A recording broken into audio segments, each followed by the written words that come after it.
I confess, I did it! Did what? Peekaboo!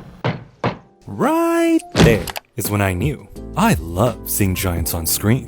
And no, not because I want them to eat me or step on me, but because it blows my mind how they're able to even do it. Well, in this video, let's look behind the scenes at what kind of optical illusions and special effects they use. From cult classics like Attack of the 50-Foot Woman to modern-day retellings of Gulliver's Travels, from epic blockbusters like Marvel's Civil War to international gems like Shin Ultraman. So join me, won't you, as we find out how movies make giants.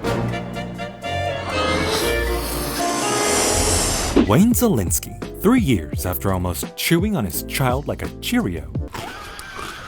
Yikes. Again lets his other kid stumble into a science experiment. Somebody call Child Protective Services. This man should not have had kids. Now, whenever exposed to electrical waves, his 2-year-old Adam starts to grow at an exponential rate. But where the first movie used enormous sets, the sequel had to do the opposite. Here we are in the 43% version of the Szalinski living room. And the reason for it being 43% is it makes our 3-foot baby a 7-foot baby. Thanks for that, Leslie. And yes, I will draw you like one of my French girls. After filming both, they just stitched them together and boom, giant baby next to normal people. No one could tell the difference. Well, actually, I can kind of tell. You see this line? Yeah. But when they had to cross over each other in frame, they went with blue screen. All blue screen is that you film someone or something in front of a blue screen. Later, we can take that blue and convert it into anything we want it to be. And when I saw this little 5-minute sequence cut together, I actually believed that there was an 8-foot baby there. I didn't know how they did it, and I was there doing it with them. You're probably wondering, what if Adam had to actually interact with people? One way they did it was with puppets. But where the first movie used them to fit normal-sized kids onto a tiny bee, the sequel built doll-sized adults to look small next to a toddler. If you've ever seen 1987's Inner Space, where full-sized good guys fight off half-sized bad guys, I bet they might have borrowed the idea. Later in the scene, Wayne gets picked up by a 7-foot baby, who is really just a 6'2" stunt double they dressed up to look like one, who had to put on a giant baby head that fortunately was only shot from the back. It is absolutely hilarious to imagine this full-grown man moving around like a baby, but add in that baby laugh, and we all got. Sure, the movie went on to create miniature things for people to look gigantic, and gigantic things to make people look miniature. But to me, the sets, the puppets, the oversized actors, and the clever editing are what make this movie still hold up after all this time. But just 1 year later, it was time to say hello to another giant. After a UFO shoots a mysterious beam at Nancy Archer, Back it up slow, back it up, okay? That's it, back it up, that's right. she goes through a shocking transformation. Harry?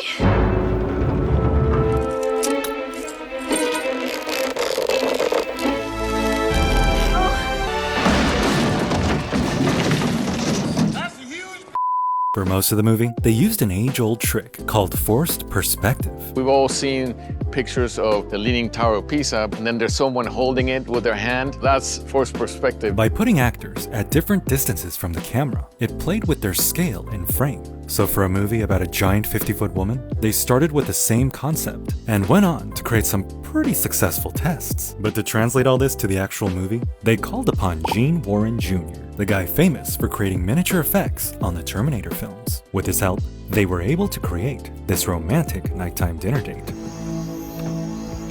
How the hell did they do this? The key was to build a 10-foot high platform with a miniature set that had to look identical to the real one behind it. And in front of that would be the other actor. But while this kind of setup might have looked strange in real life, when you lined the two up in camera, it made a whole lot more sense. At the end of the date, her husband Harry's true feelings come out. I'm calling you an immense mistake and an enormous, pathetic freak! You son of a bitch! I love how you can still see him jumping from the previous shot. Towards the end of the movie, Nancy goes on a rampage to find her cheating husband. Harry? You guys running away or towards her? The entire town was built in miniature 1/12 scale, complete with trees, telephone poles, and buildings that could be destroyed. A big improvement from the 1958 version. Okay, that was actually pretty dope too. When she finds Harry and picks his tiny ass up, The actor was lifted by wires against a blue screen, and just like with Honey, I Blew Up the Kid, they could put in any footage behind him, which looked good? So when that didn't work, they just used a puppet again. Good old puppets. Never not totally obvious. But almost 2 decades later in 2010, it was about damn time for a modern day retelling of the image of a giant tied down to the ground has been done a few times over the years. So when it was time for Jack Black to do it, he had a lot to live up to. For this iconic shot, he was tied down by tiny stakes and ropes on a green screen set. Since he wasn't surrounded by any optical trickery like we've seen in the past, everything relied on his raw performance. All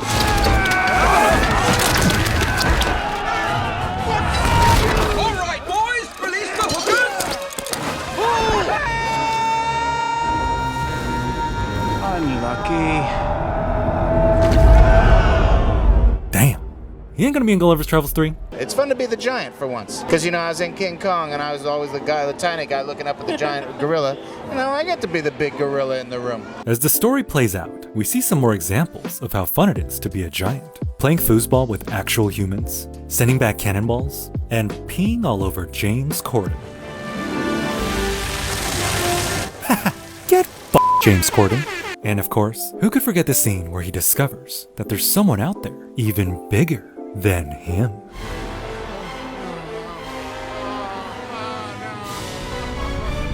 Known in Gulliver lore as the Brobdingnagians, these towering giants are the opposite of the tiny Lilliputians, which makes you wonder how deep this rabbit hole goes. But no one can deny, the highlight of the movie comes when my man starts breaking into song and dance. After a bit of vocal training and dance choreography, they filmed him against green screen again, outside this time, to match the lighting of all the other actors. And after covering up the gray boxes with CG buildings, it all fit together for the final performance.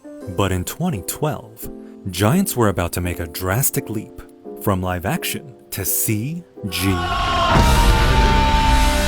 We finally got a good look at the iconic Cyclops, and man, was he angry.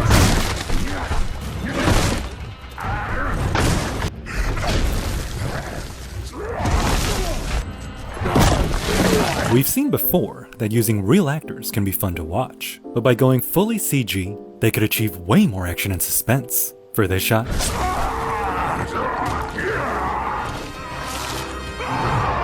they used a giant foam hand for Sam Worthington to act against. It served as a placeholder while also throwing believable shadows onto the actor, which is actually way more important than you might think. And just like with movies we've seen before, maintaining the right eye line was super important because the giant was like 30 feet high. In order for us all to have an eye line, we had to have some dude running along with a huge pole and a tennis ball on it. It might seem like a weird thing to have on set, but it gave all the actors something tangible to look at. And when they got all the footage they needed, it was time to focus on the Cyclops himself. So how did they create these foul, man-eating beasts, always in search of their next meal? Well, they went with motion capture. What you get from motion capture is a recognizable performance, not only physically, but emotionally as well. They could keep all his angry movements and apply a CG skin on top of it.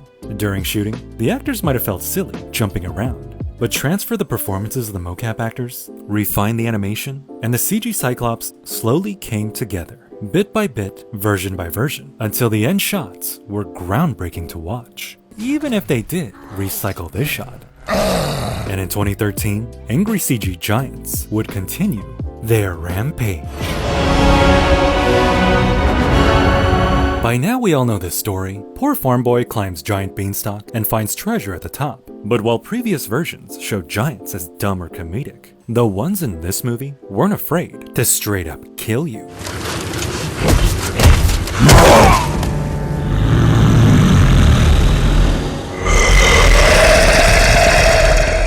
The giants are about 25, 30 feet tall, so to build sets around them was not possible. So to make it all work, they used a system called Simulcam, which took mocap performances, turned the data into rough CG animation, and sent it to a monitor the director could use on set. All of this film is a mixture between what's really there and what will be there at the end of the day and what's in your imagination. You can't even comprehend until you watch playback and you see everything and the scale of it. It's a workflow that's still used to this day on movies like Jungle Book and Avatar, giving the directors full creative control and the actors something to reference. What you get in the end is this kind of amazing amalgam of live action and CGI, the likes of which I've never seen before. Next comes a chaotic battle between man and giant, which was pretty one-sided.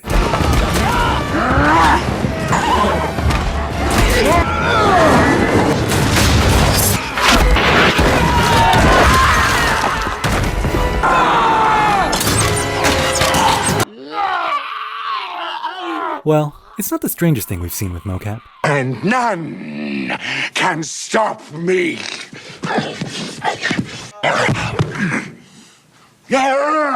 But in 2016, we were about to meet a bigger, more friendlier giant. 10-year-old Sophie is a little orphan. Yeah, parents. Have you ever heard of those? We've got parents that love us, but you don't because you're a little... And on a quiet night, something unexpected comes up to her window.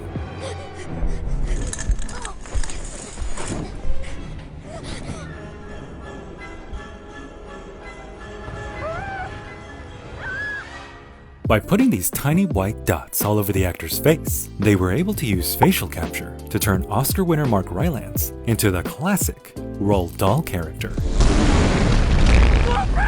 Steven Spielberg directed this. And yeah, sure, while close-ups on CG giants' faces had already been done before, those were action movies, where they only had to look menacing. To make you buy into this friendship between a little girl and an enormous giant for 2 whole hours, they pushed the boundaries of graphics with stunning detail and realism, and animation with over 1,000 different facial expressions. I mean, just look at what they achieved in these 2 shots. So you're gonna stay in a nice, safe place right here.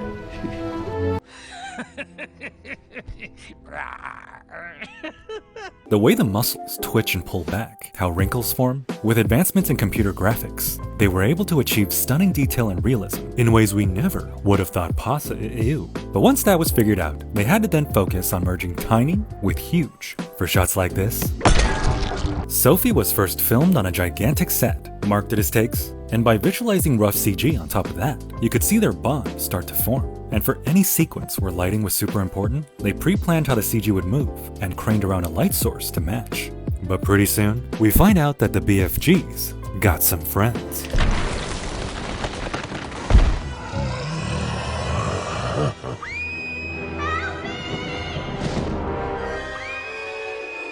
To bring the simple tale to an epic scale, their use of motion and facial capture pushed the boundaries of giants in filmmaking. But in the very same year, we were about to see our first giant superhero. In an effort to shift the tide of battle, Ant-Man offers up a unique solution.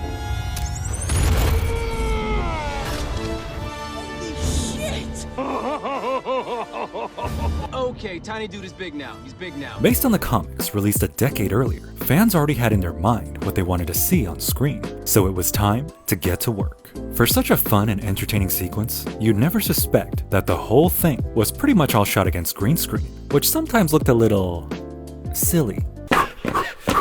Just sign the accords, damn it! My name's I don't care. Get him on the wooey! The VFX artists had to digitally construct an entire airport with close to 700 vehicles and objects. After that, the airport behind them and all around them slowly came to life. But filling green screens is one thing. Next came the monumental task of bringing Scott Lang's Giant Man on screen for the very first time. I turned into a bit of a 10-year-old. It was pretty strange and really cool. And kind of the first time I thought, man, I really am part of it. Now, a lot can be accomplished with stuntmen and wire work. They had achieved some pretty badass shots in the movie already, but sometimes what you shoot on set just needs a little CG push in the right direction. So they created a fully digital Giant Man that could destroy anything and everything. Described by the creative team as a big drunk baby, which is kind of redundant. Babies be looking drunk already. They needed Paul Rudd on set, in the suit, doing all the movements that the animators would then match. Since this was his first time fighting as Giant Man, he didn't quite know how to balance himself. His muscles hadn't fully developed yet. He was kind of clumsy, a bit awkward, but that didn't stop him from giving us some incredible shots.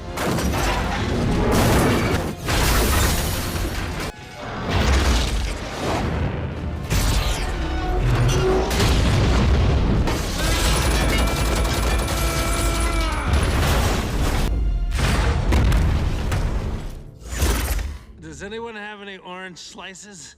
I still don't get the orange slices thing. What was that about? In later years, DC would introduce their version of a giant with Atom Smasher.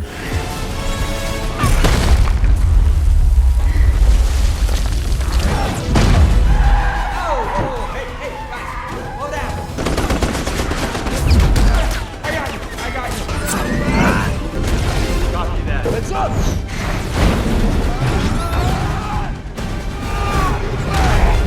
I'd show you some behind the scenes stuff, but they're literally all about The Rock and how hard he worked. When I tell you I went to work, I went to work. Yes, we get it, Rock.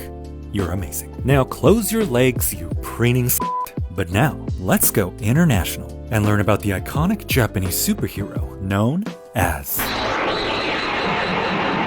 Since 1966, this undeniable pop culture icon has gone through a lot of looks. Kinda like how Iron Man updates his suit every week? Yeah. But one thing that hasn't changed is the man behind the mask, Bin Furuya. Instantly recognizable for his tall stature, long arms, and large palms. Yep, those are some big-ass palms alright. His silhouette is irreplaceable, and he's been portraying the hero for decades now. Since the earliest days of guys in costumes, duking it out in the middle of miniature sets, the ingenuity of the Japanese was a sight to see. But no matter how endearing these shots used to look, it was time for a modern-day upgrade. Now, with new technology like drones and smartphones, the director Shinji Higuchi could create a new kind of giant. Gone are the costumes of the old days. It was time to introduce a little CGI into the mix.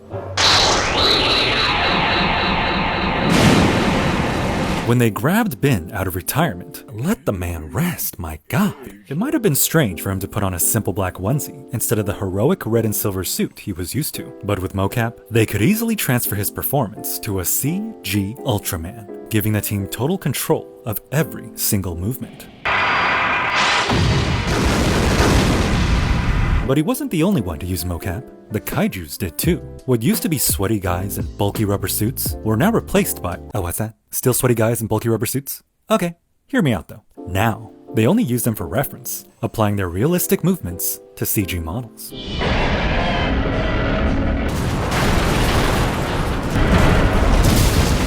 And the giant party continues when this lady also grows big. They combine footage of people looking up with her walking down a green screen set to create a moment so crazy it got made into a statue for sale. Someone out there has this. Hey, someone watched Gulliver's Travels. And during this giant battle, where the same lady gets tossed into the air, they rose her up to the camera against a green screen, rotated the footage, and refined the CG city below her. Having moments like these humanized these larger-than-life CG fights, even though she'd probably be dead by that point. By using the technology of tomorrow with a nod to the past, Shin Ultraman brought a giant on screen that wasn't afraid to kick some ass. But by 2023, CG giants had already become old news. It wasn't a challenge anymore when computers could render literally anything you can imagine. No, what people wanted, what they craved instead, was a throwback to some of the old methods.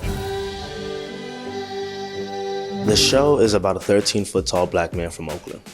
I stop there and I think the jaws drop, just like mine did. From the mind of Boots Riley comes the story of Cootie. Yes, that's his actual name in the show. And for his whole life, he's been sheltered within the walls of his home. But when he slowly starts to break out of his shell, the scale difference between him and the rest of the world is staggering to behold. To get these unbelievable shots, the team filmed almost everything in camera. They made props at half scale and used some good old-fashioned forced perspective again. People had to learn how to do these things because a lot of this stuff just isn't done anymore. Just like 30 years ago, how the 50-foot woman was filmed on a platform closer to camera, so too was Cootie. giving the illusion he was a giant in frame. And for the close-ups, they had to build a special set with lowered ceilings. Honestly, it brought me towards the character more. Like, I could complain about it and be like, oh, my back hurts, but really, Cootie's back hurts too, right? No matter where he's at, he's like, oh my god, I don't fit. But for the real magic to happen, they went all out with something we haven't seen in a while. Good old puppets. And while prop making had advanced since Honey, I Blew Up the Kid, I said get that out of here. Building Cootie out as a 13-foot behemoth still wasn't easy. It's one thing to conceive of it and build all the parts. It's another thing to actually have it together and realize just how big that is. But that's what it takes if you want actors getting true emotions out on set. Sure, you can have them looking at tennis balls or whatever, but having an actual, fully mobile, life-size replica of a 13-foot human in front of you was invaluable. Having a real puppet there that you can connect to is so grounding when you're there next to him and you don't have to imagine it. And it's not just the scale of it that blew everyone away. The detail was insane. For the foam rubber arms, they punched in every bit of hair. For the hands, they went crazy on the fingernails.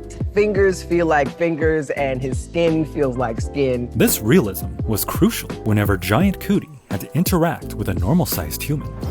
I'm very sorry. It's socially unacceptable. They'd shoot the puppet in frame, film the actor against green screen, and replace him for the final shot. In some cases, they would replace only parts of him, like just his head. And it's not just Cootie that got a puppet, everyone else did too, but of course, on a much smaller scale. Proportions, skin color, hair. There's no detail that's like not perfect. I'm blown away. To see how these puppets were used, the angles they were shot at, how they switched from small puppet to a big one in the very next shot. Not since Team America World Police has a production gone so hard with puppets, and it's refreshing to see it all pay off in such a big way. So now, if you've made it this far into the video, I'll leave you with this chill-ass montage of other examples of some big-ass giants.